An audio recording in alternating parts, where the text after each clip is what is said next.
Most people think being debt-free comes from earning more. But what if I told you I did it by doing the exact opposite, by spending less on purpose? I was sitting at a small coffee shop downtown, sipping a $2 black coffee I had budgeted for. My old self would have gone for a $6 latte and a muffin without thinking. But that day was different. I opened my banking app, held my breath, and tapped submit. Just like that, my final $187 student loan payment was gone. After 18 long months, I was officially debt-free. It didn't feel loud or dramatic. No one clapped. No confetti. Just the quiet joy of knowing I'd done something big. 18 months ago, I was stuck. Credit cards maxed out, rent barely paid, and fast food 3 times a week. But I wasn't broke. I was just living without thinking. That was the day everything changed.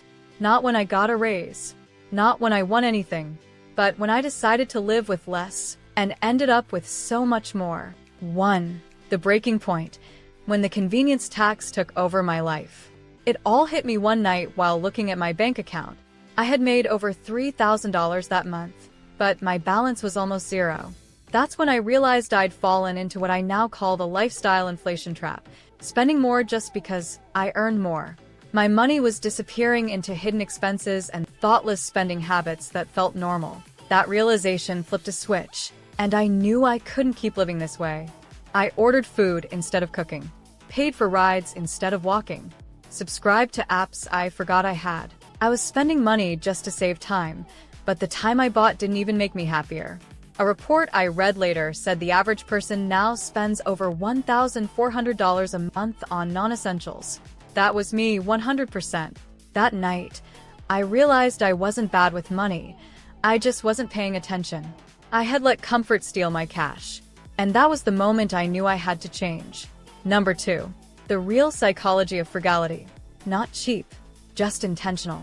For a long time, I thought being frugal meant being cheap, like always saying no, counting every penny, or never having fun. But that's not what frugality really is. Frugality means being intentional with your money. It's about choosing what truly matters, not just spending out of habit. It's saying, I can buy that, but do I really want to? I learned that from a book on human behavior. The writer, a behavioral economist, said most people chase short-term pleasure, like fast food or online shopping, and forget about long-term peace. That was me. I was trading little moments of joy for years of stress. When I stopped wasting money on things I didn't even enjoy, something changed. I didn't feel poor.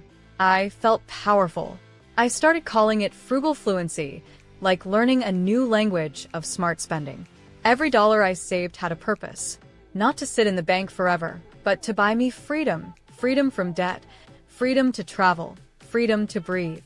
Frugality isn't about living with less. It's about living with clarity. And the more I leaned in, the more I realized frugality wasn't a limitation. It was leverage. Number 3. What I didn't do. The anti-frugal list. Let me be clear, I didn't turn into a coupon-cutting expert. I didn't shop at 5 stores just to save a few cents. I didn't give up coffee, sell all my stuff, or live without fun. I didn't go extreme. No living on rice and beans. No unplugging my fridge to save electricity. This wasn't minimalism for show, it was downsizing to save money and upgrade my peace. Frugal living, for me, wasn't about suffering. It was about smart choices, not small sacrifices. Instead of cutting everything, I cut out what didn't add value to my life. That made room for peace, for progress, and for the things that really mattered. The unexpected habits that changed everything. I didn't become debt-free by doing the usual things. What helped me most were a few small, surprising habits that added up in a big way. Here are 4 low-effort habits that had a high ROI financially and emotionally. 1. Financial fasting days. Twice a week, I had no-spend days. I didn't buy anything, not even coffee or gum. At first, it felt hard. But soon, it became a reset for my brain. I stopped reaching for my wallet without thinking. 2. Living hyperlocal. I made a rule. Do everything within a 1-mile radius, groceries, gym, even social events. I walked or biked. It saved gas money, and I stopped making quick stops that turned into $30 spending sprees. 3. The 48-hour tech rule. Whenever I wanted a new gadget or app, I waited 48 hours. Most of the time, I realized I didn't need it. This one habit helped me resist lifestyle creep disguised as productivity tools and saved me over $800 in impulse buys. 4. Digital detox. I cut my screen time by nearly half. Less scrolling meant fewer ads and fewer wants. I stopped comparing my life to influencers and started living my own. These small shifts didn't just save me money, they gave me back control. Number 4. The unexpected wins. Lifestyle upgrades that cost less. I thought living frugally would feel like giving things up.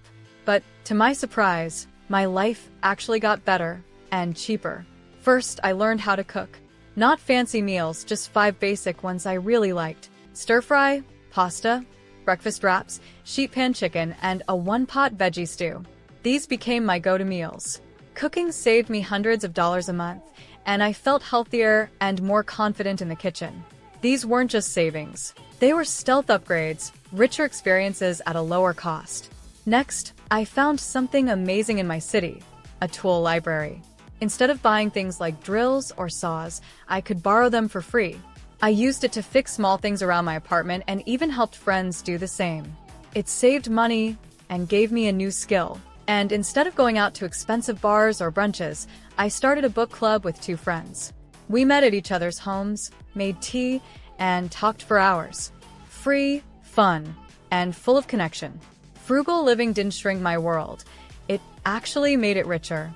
I gained more time, more peace, and more meaning, and I spent way less to do it. Each frugal win reinforced something deeper. I wasn't sacrificing. I was simplifying. Number 5. Inflation, AI, and the new frugality movement. In 2025, prices are higher than ever. Groceries, rent, and even coffee cost more. It's not just in your head. Inflation is real. In a world hit by inflation, stealth wealth and AI frugality tools are becoming the new norm, and it's hitting everyone. But here's the interesting part. Instead of just complaining, many people, especially younger ones, are changing how they live. They're not just trying to save money. They're starting a quiet revolution. It's called the new frugality movement. This movement isn't about being cheap.